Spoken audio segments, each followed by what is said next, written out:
Hollywood has long bragged about ruling science fiction, but what if I told you some of the boldest, strangest, and most visionary films came from behind the Iron Curtain? These weren't just movies with rockets and shiny helmets.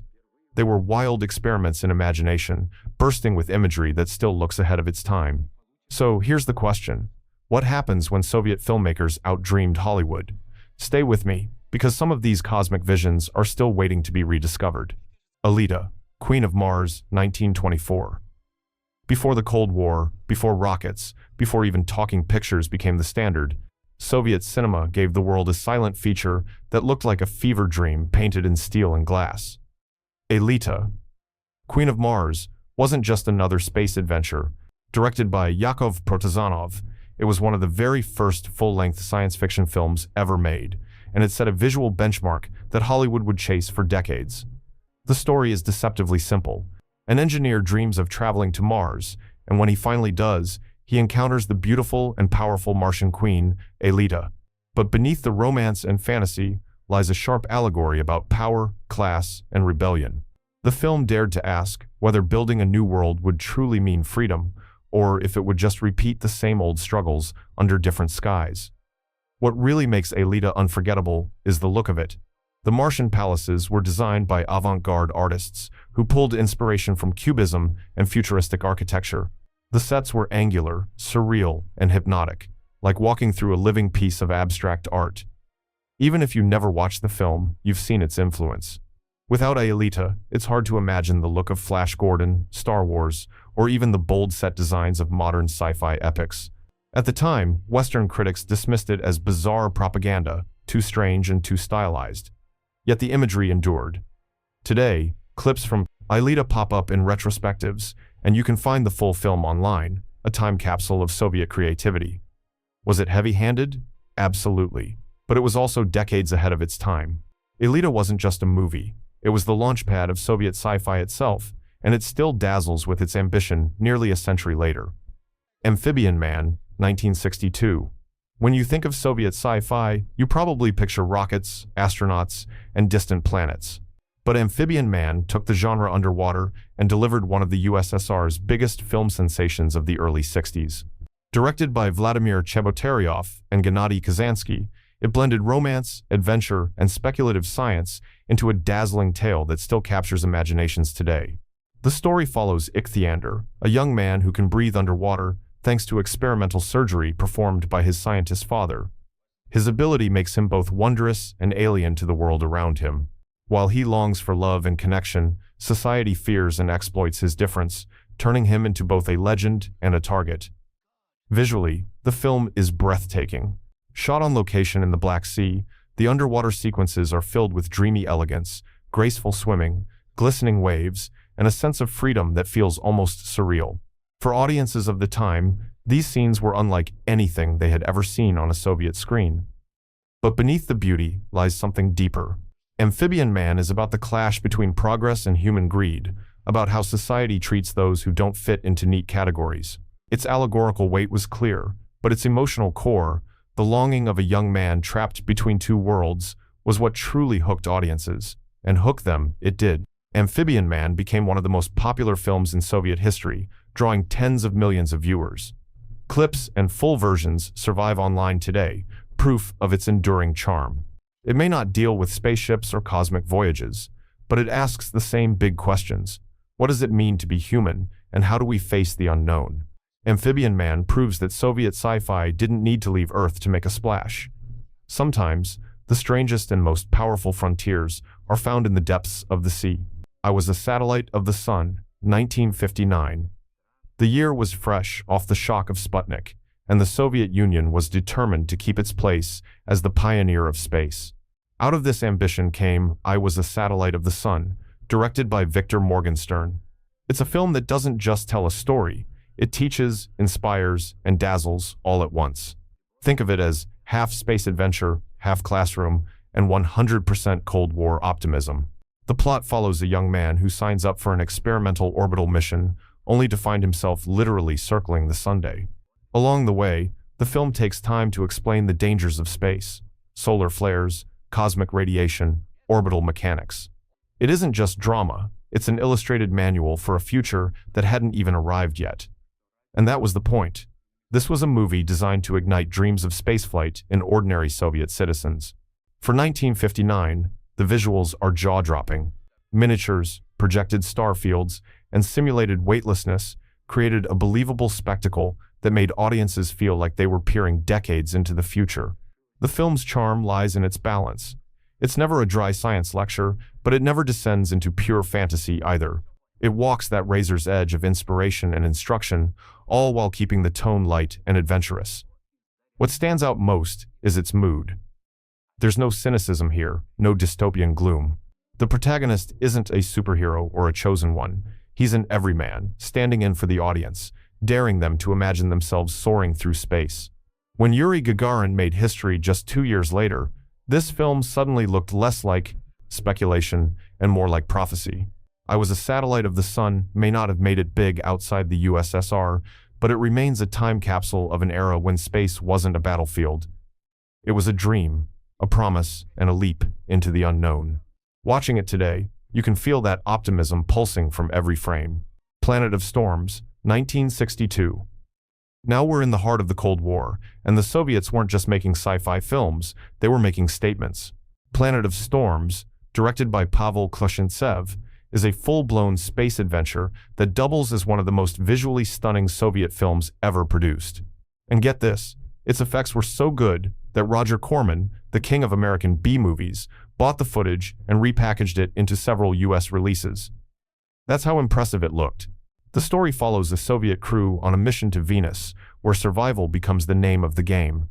Lava rivers, deadly storms, bizarre alien life, and even prehistoric monsters, all of it stands between the cosmonauts and their goal. And of course, there's a clunky but lovable robot companion whose design influenced generations of sci-fi creations. What makes Planet of Storms fascinating isn't just the spectacle, it's the timing. Released in 1962, the same year as the Cuban Missile Crisis, it played directly into the drama of the space race. While Americans were glued to Kennedy's speeches, Soviet cinema was already showing what it might look like to conquer alien worlds. The visuals are breathtaking. From eerie Venusian landscapes to the desperate battles against natural disasters, every frame feels larger than life. But beneath the adventure lies a deeper message about resilience, teamwork, and the belief that humanity's survival depends on pushing beyond Earth. Today, the effects may look dated, but the ambition still feels colossal. Planet of Storms wasn't just entertainment. It was the Soviet Union shouting to the world, "Our imagination reaches farther than your rockets." It's one of those films that manages to be both a thrill ride and a time capsule of a world racing toward the stars. Luna, 1965.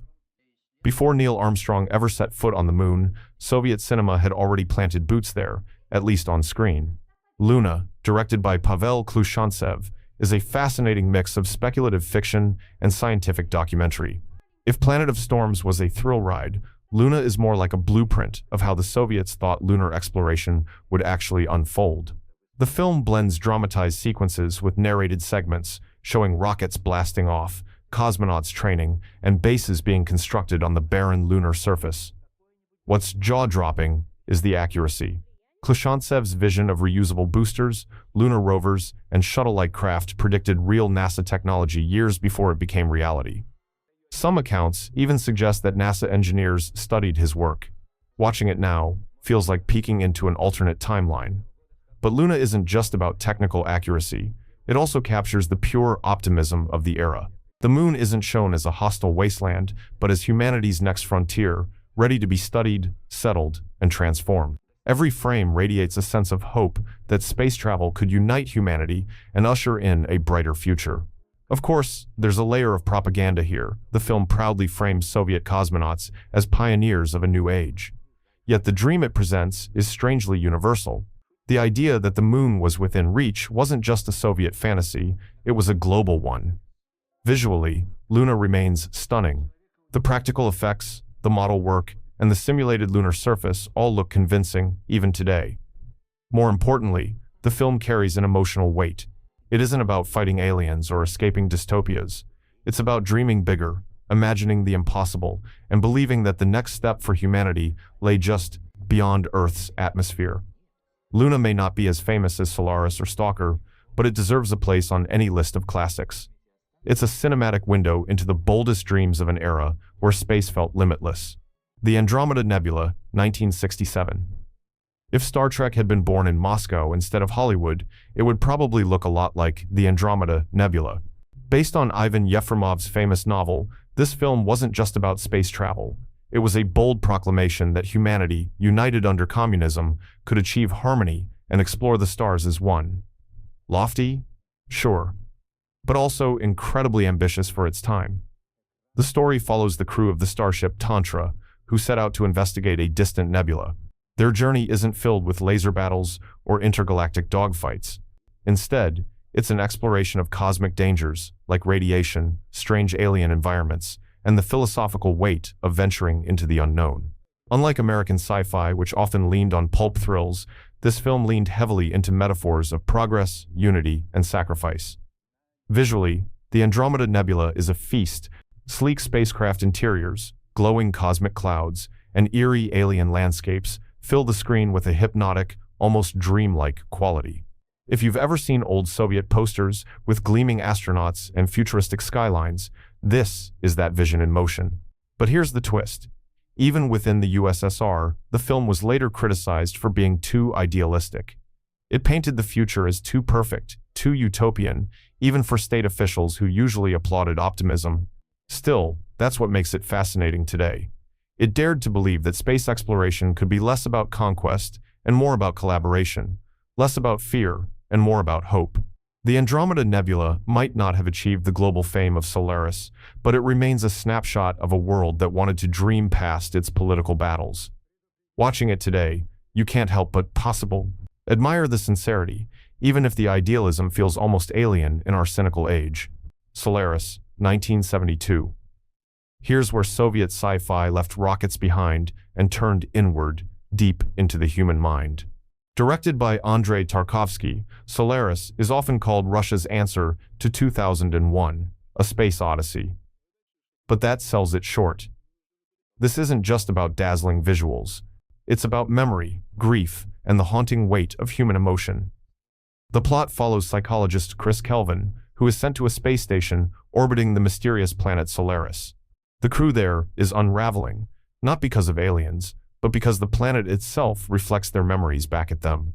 For Kelvin, that means being confronted by his dead wife, who suddenly appears aboard the station, alive but impossible.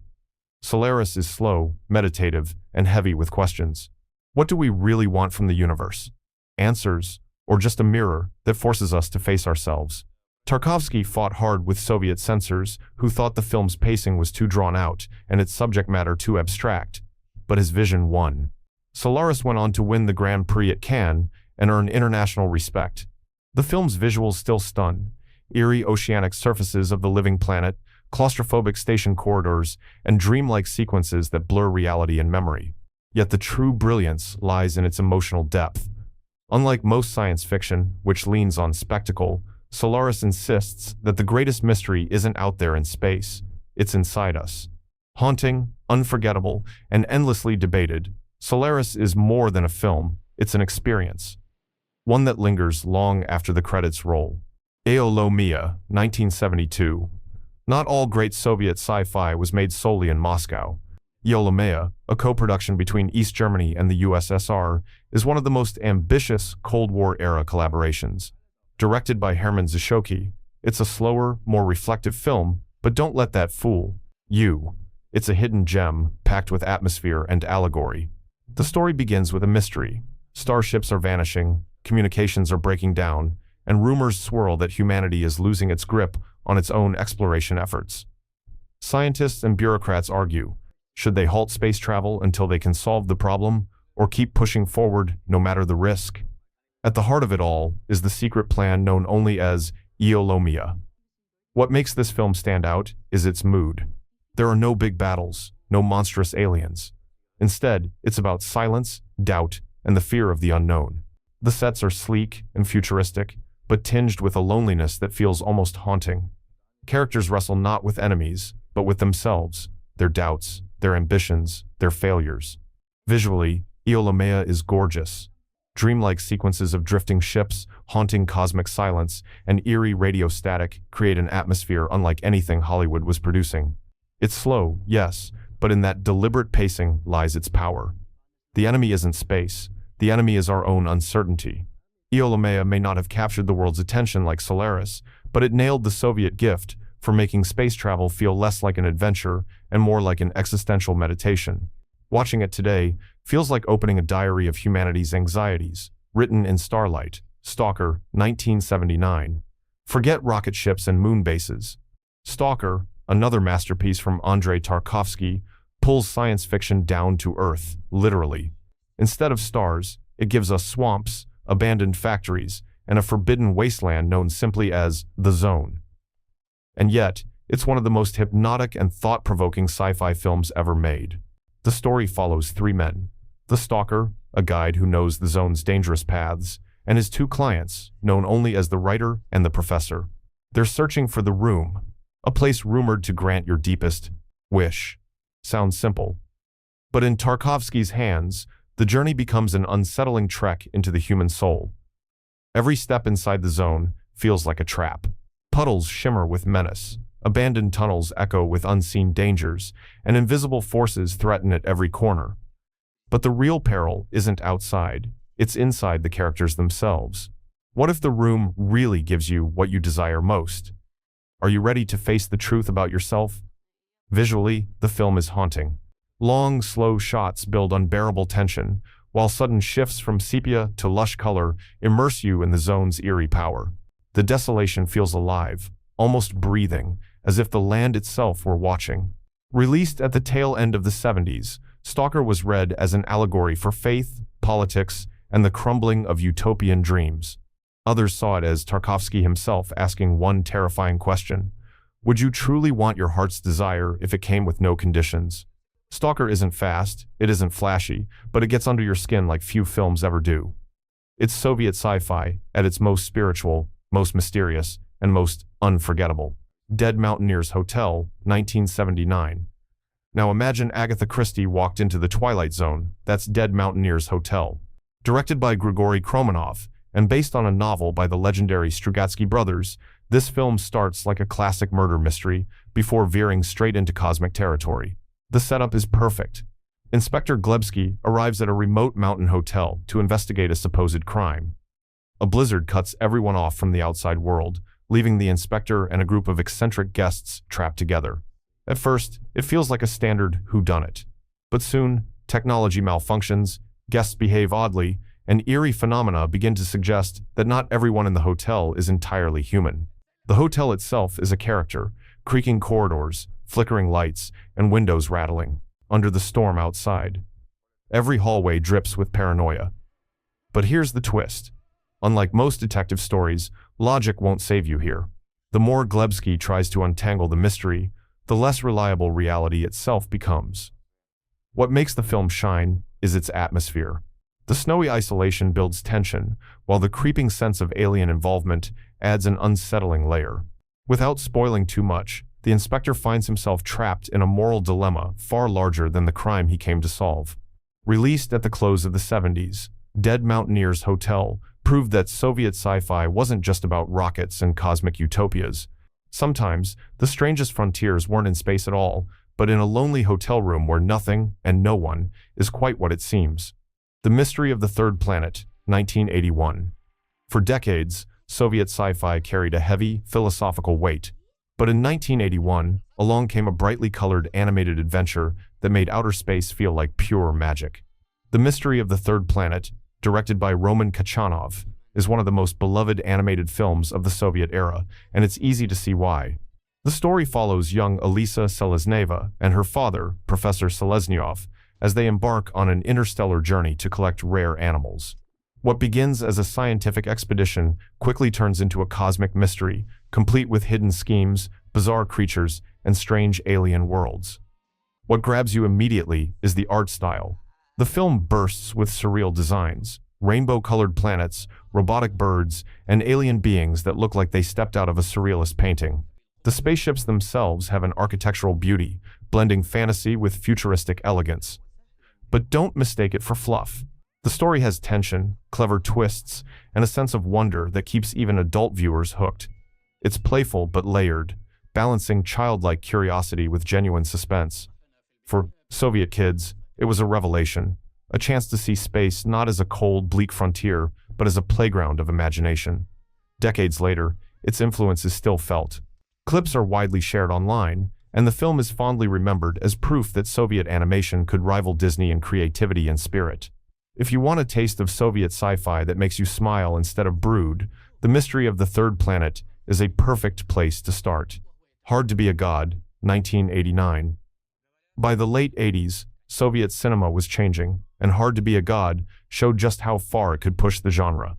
Directed by Peter Fleischman, with Soviet involvement, and based on the Strugatsky brothers' famous novel, it's a gritty, intense tale that feels more like a medieval nightmare than a futuristic vision. The premise? A group of scientists observe a planet stuck in its own dark ages, a place that never experienced a renaissance. Anton, disguised as nobleman Don Rumata, is tasked with watching but not interfering. Yet as he witnesses endless brutality, ignorance, and oppression, the question becomes unbearable. How long can an outsider stand by? This isn't a sleek, shiny future. The world is mud-soaked, smoky, and suffocating. Scholars are executed, knowledge is crushed, and superstition rules. The cinematography makes you feel trapped in the chaos, muddy streets, crowded taverns, grim castles. It's unflinching in showing just how brutal life can be when progress stalls. Hard to Be a God asks a timeless question. Can progress ever be forced, or must it come naturally? And what responsibility does an observer have when faced with suffering? Released in 1989, as the Soviet Union itself was beginning to crumble, the timing couldn't have been more symbolic. It's harsh, yes, but unforgettable. Hard to Be a God proved Soviet sci-fi wasn't just about shiny futures. It could stare into humanity's darkest corners and still come out with something profound.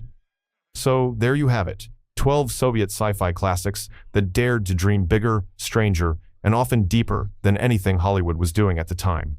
From silent visions of Mars to philosophical journeys inside the human soul, these films show that science fiction isn't just about rockets and robots. It's about who we are and who we might become. Which of these cosmic gems would you watch first? Let me know in the comments, and don't forget to like, share, and subscribe for more journeys into forgotten cinema.